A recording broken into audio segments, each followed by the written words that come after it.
So we cross read intertextually between these texts, and we relate them one to another.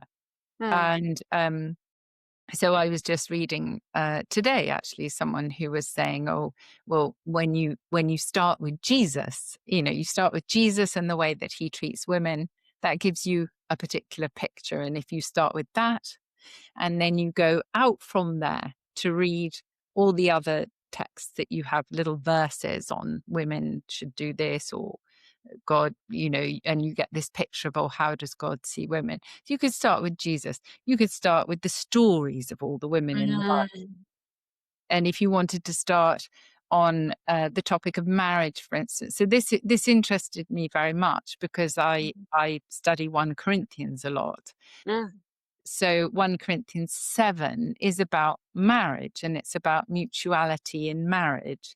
And it's an amazing statement by Paul on how husbands and wives have authority over each other's bodies.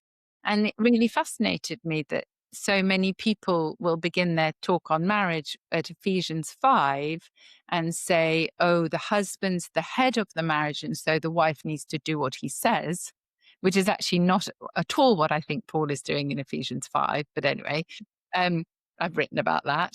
And instead of starting with 1 Corinthians 7, and why would they're both letters of Paul?